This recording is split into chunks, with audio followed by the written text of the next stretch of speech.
Bom dia, boa tarde e boa noite a todos que estiverem me ouvindo. Meu nome é Gabriel Batista e aqui se inicia o assunto de intervalo de confiança.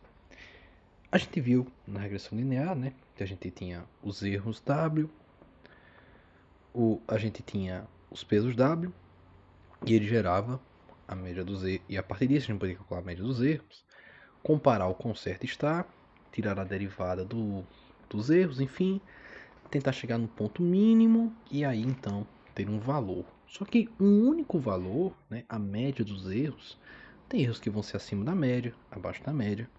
Então era mais interessante, na verdade, dar um intervalo de confiança. Eu tenho 95% de confiança que os meus erros estão entre o parâmetro tal até o tal, por exemplo. Aqui no contexto dos apartamentos era de, por exemplo, a média foi R$ 70.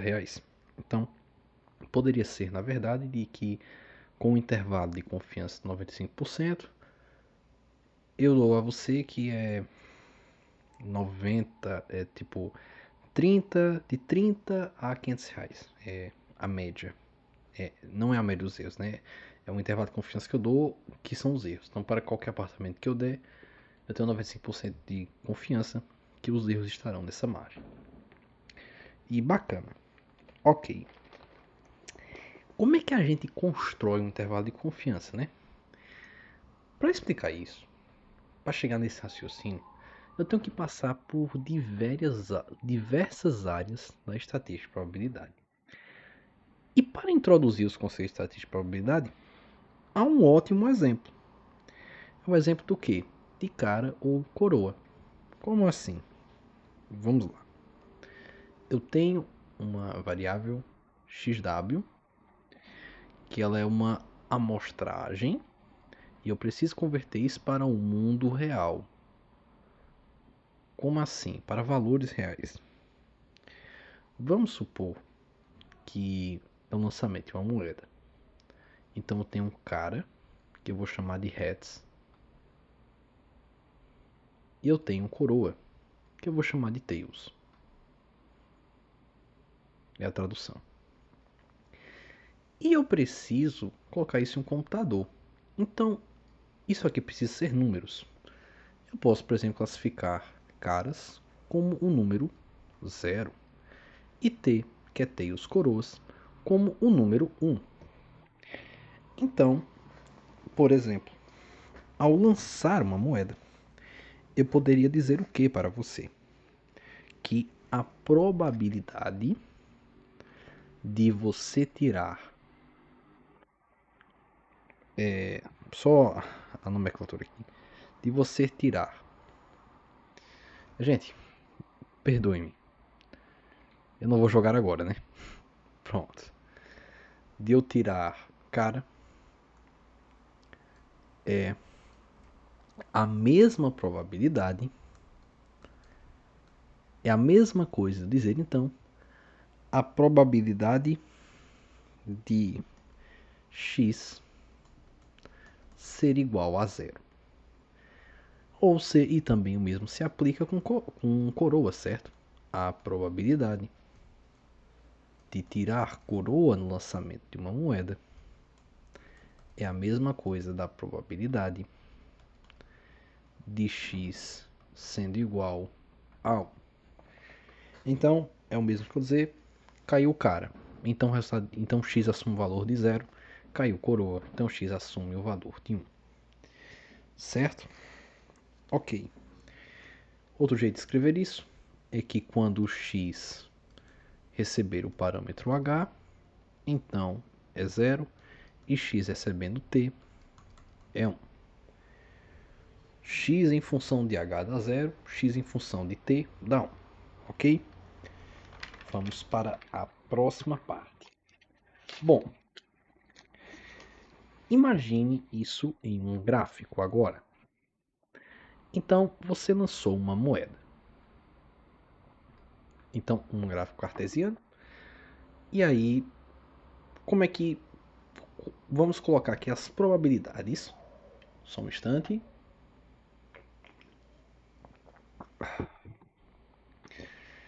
Um energético aqui, né? Porque eu tô um pouquinho cansado.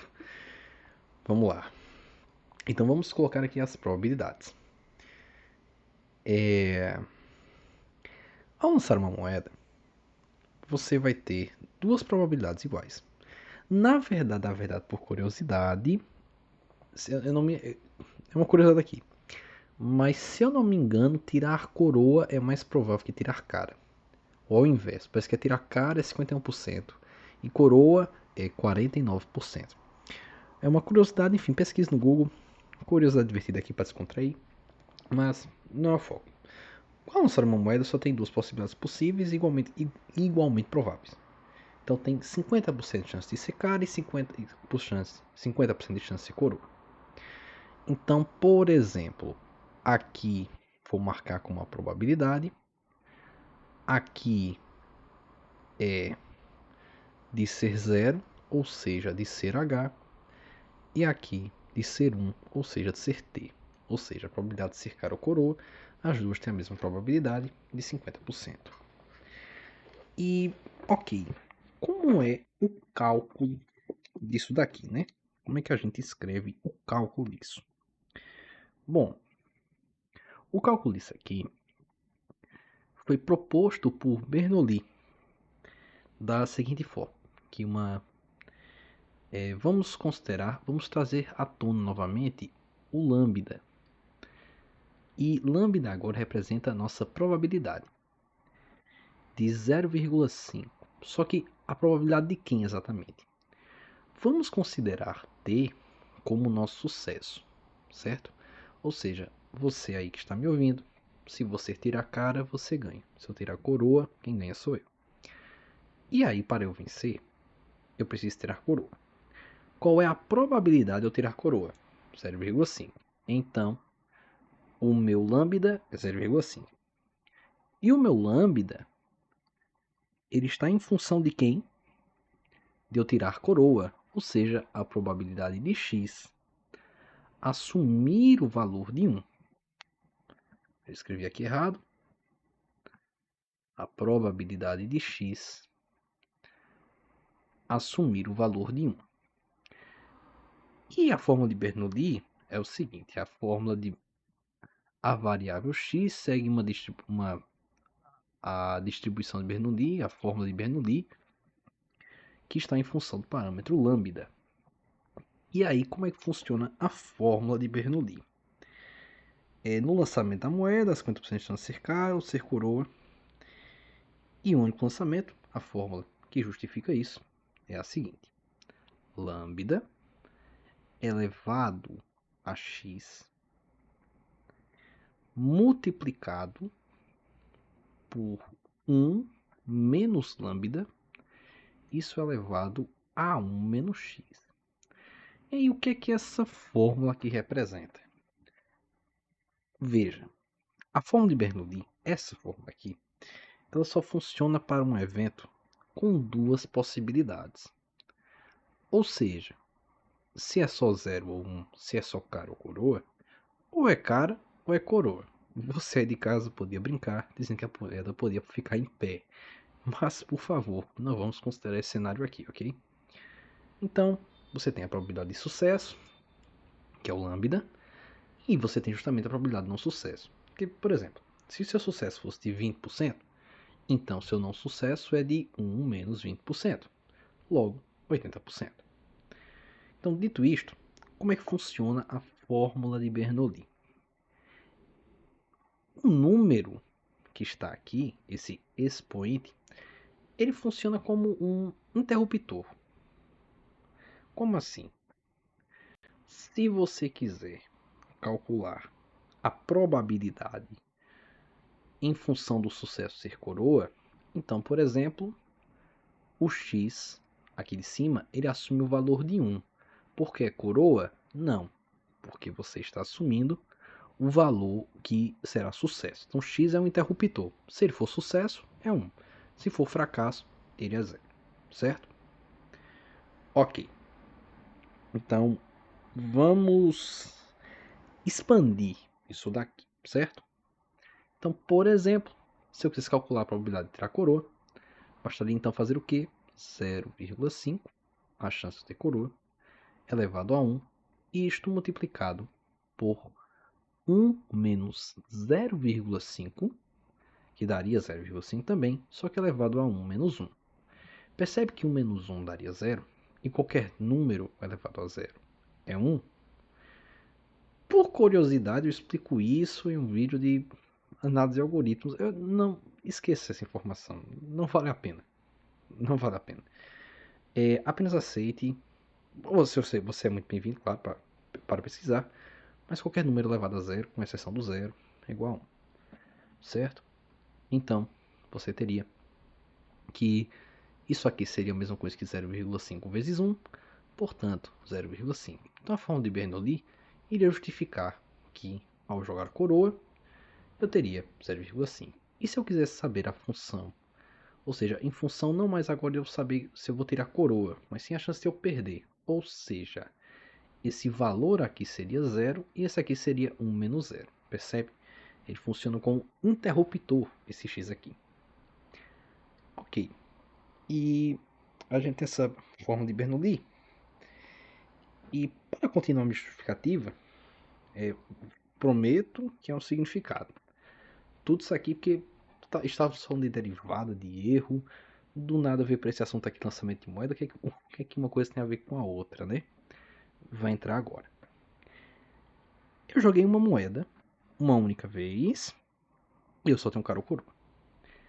Se eu jogasse a mesma moeda, só que duas vezes, e eu quisesse saber se eu vou obter duas coroas seguidas, é só você pegar a probabilidade de obter coroa, 50%, e multiplicar pela probabilidade dela de novo. Porque em eventos probabilísticos, basta você multiplicar. Por exemplo, você quer obter coroa duas vezes seguidas. Obter a chance de você obter coroa vezes a chance de você obter coroa. Porque se você somar, seria 100%. Isso não faz o menor sentido. Mas você multiplicando, você descobrir que sua chance são o quê? De 1/4 ou 25%, certo? Colocando isso em um gráfico, vamos dizer que eu joguei a moeda duas vezes. E aí existem três cenários possíveis agora. Existe o cenário que eu obtenho 0 coroas, onde ele corresponde a 0,25. Existe o cenário que eu obtenho 0,5, ou seja, é que ao jogar a moeda duas vezes, eu obtenho pelo menos uma coroa. E existe o cenário onde eu jogo a moeda duas vezes e as duas obtenho coroa. E aí eu vou obter um gráfico assim. Ou seja, aqui é 0 coroas. Aqui é uma coroa. E aqui são duas coroas. Então, só um segundo. Então, obtendo duas coroas. Ok. Ficou com essa curva. Beleza, esse gráfico aí. Você que está vendo esse vídeo agora, que não teve contato, se tem uma noção de estatística de probabilidade, já deve estar entendendo onde eu quero chegar. Mas se não, não tem problema. Vamos expandir isso aqui e você vai entender. Vamos jogar a moeda agora 10 vezes. Aí você vai ter alguns cenários. Que é o seguinte. Você vai ter que, na média, vai ser continuar, né? Por exemplo, se você jogou a moeda 10 vezes, eu tenho 5. Se eu digo pra você, joguei a moeda 10 vezes. 5% delas, 5 vezes, 5 delas vai ser coroa. Aí se eu digo que só 4 delas vai ser coroa, ou só 6, é a mesma probabilidade. E a de obter 3 coroas, é a mesma probabilidade de você ter 7 coroas. E a de ter nenhuma coroa, por exemplo, é a mesma, né, de você ter tirado 10 coroas seguidas. Eles são igualmente prováveis. Isso aqui, se você parar para pensar, está dizendo o seguinte, que os eventos probabilísticos aleatórios, eles seguem uma distribuição onde a média é o mais provável. E quanto mais longe da média, mais improvável se torna. É justamente o que ocorre aqui no lançamento da moeda. Veja, com 5 coroas é o mais provável de todos. Com 4 ou 6 coroas são prováveis, mas são menos. 0 coroas ou 10 coroas seguidas são os mais improváveis possíveis. Então vai se tornando essa curvatura aqui no formato de um sino. E a forma que justifica esse lançamento das moedas vem do contexto da análise combinatória do seguinte, né? Bom, imagine. Primeiro eu vou explicar a forma de análise combinatória. Não se preocupe, isso aqui é só para demonstração. O mais importante é essa curvatura do sino. Em análise combinatória, por exemplo, imagine que você tem 3 quadradinhos. 3 bolas de sorvete. Você tem 3 bolas de sorvete. Você tem a de morango, você tem a de chocolate e você tem a de baunilha. E você colocou tudo isso em uma casquinha de sorvete. Quais são todos os jeitos possíveis que eu posso colocar de empilhar essas bolinhas de sorvete? Por exemplo, eu posso dizer que o morango pode vir por cima, ou pode vir no meio, ou pode vir por baixo. E quais são todas as formas possíveis que eu posso colocar essas bolinhas de sorvete na casquinha? Bom, é só você fazer o seguinte, né? Na primeira posição, você teria 3 possibilidades. Na segunda posição, você haveria 2 possibilidades, que, por exemplo, na primeira opção pode ser morango, chocolate ou baunilha. Ah, escolhi morango aqui, certo. Então tá faltando só chocolate e baunilha, 2 possibilidades. Aí, certo, escolhi chocolate. Na última, só falta uma possibilidade, só tem uma bolinha de sorvete agora que sobrou.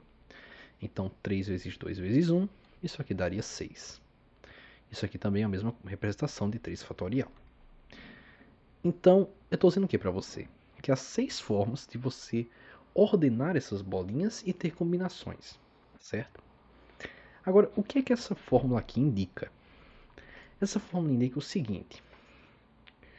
Por exemplo, com 3, se eu só tenho 3 bolas de sorvete para escolher na sorveteria que eu fui, quantas formas diferentes eu posso fazer um milkshake?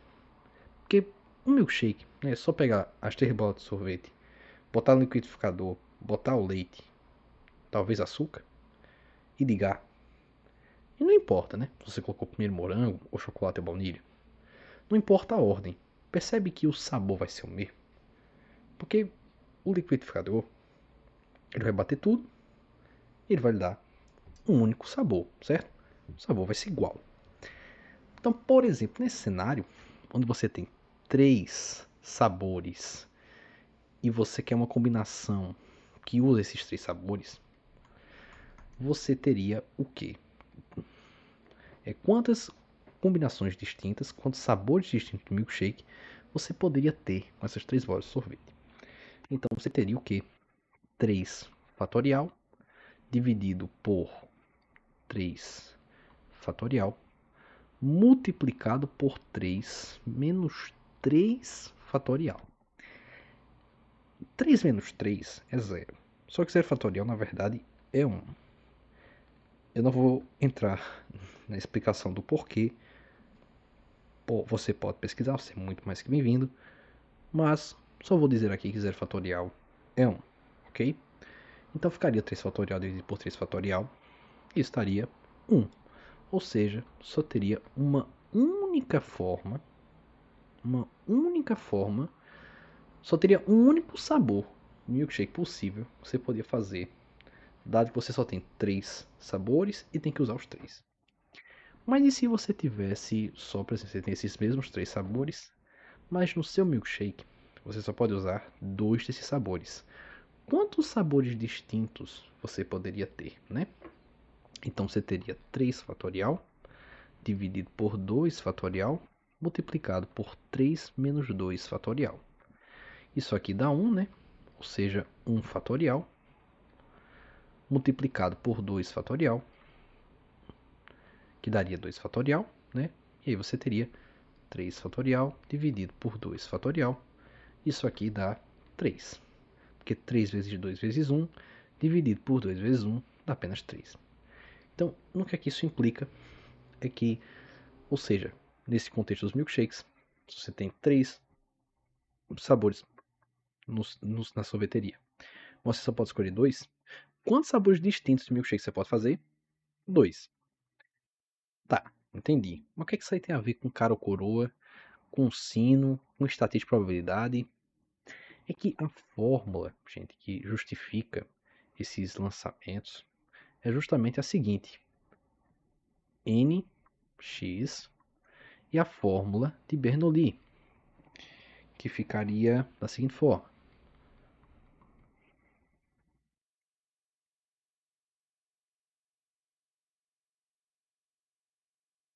E aí você pode se perguntar, como assim? Entendi nada. Vamos lá. Ou seja, você ia pegar justamente a fórmula daqui. Isso aqui, tá? É a fórmula que pega os arranjos distintos, né? Não é um que diz que a ordem não importa, como no exemplo do milkshake, que dá a mesma coisa no final. Então, a fórmula disso é n fatorial dividido por x fatorial multiplicado pela diferença de n menos x e esse termo todo fatorial. Isso multiplicado pela fórmula de Bernoulli. Dando contexto, é o seguinte: com 10 lançamentos de moeda e você quer obter 5 sucessos para x, ou seja, aqui sendo 5, você teria a probabilidade da moeda, 0,5, elevado a 5, isso multiplicado por 0,5, enfim, vamos fazer o cálculo aqui, certo? Só para comprovar meu ponto. Um momento.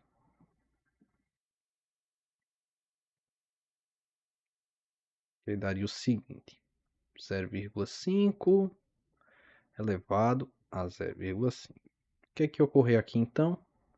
Ou perdão, elevado a 5. Você obter o quê? 0,5 elevado a 10. Esse cálculo aqui é enorme. Meu Deus do céu, já me arrependi de ter feito ele aqui para demonstrar. Mas basicamente é o seguinte: 0,5 vezes 0,5 vezes 0,5 vezes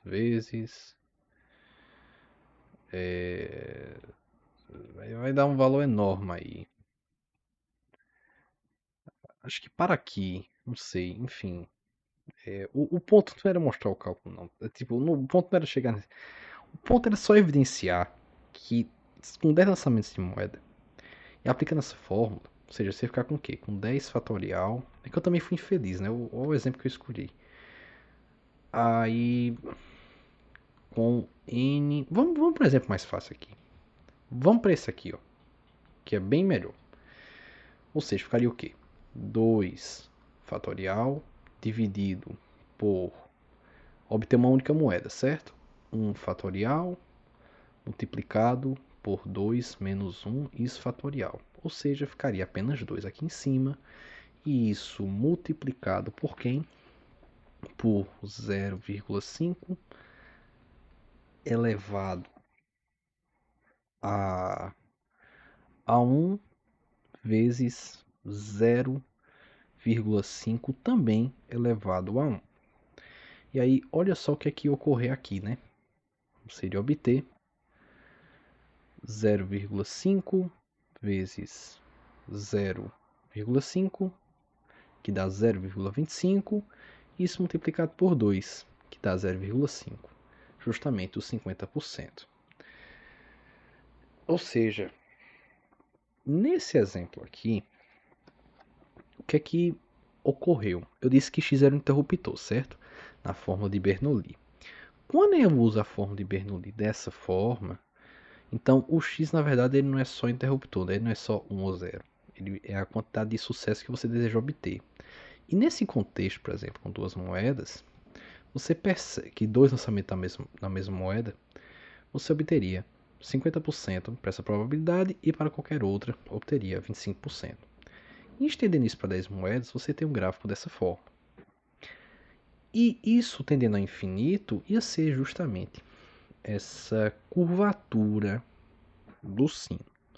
Então, estou dizendo para você que todo evento estatístico, probabilístico, que segue essa aleatoriedade, como por exemplo, média das alturas, temperatura do corpo humano, peso, lançamento de dados, lançamento de moedas, dado um tamanho suficientemente grande, ou uma análise correta, um limiar correto, você chegaria nessa distribuição de curvatura de sino, onde no centro dela é onde se concentra a maior certeza, e quanto mais distante você está desta média, mais improvável é a ocorrência desses eventos.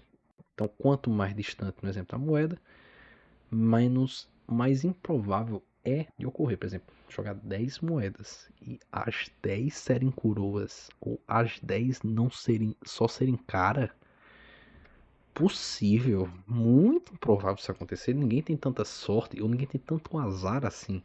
É muito difícil, é muito improvável isso ocorrer.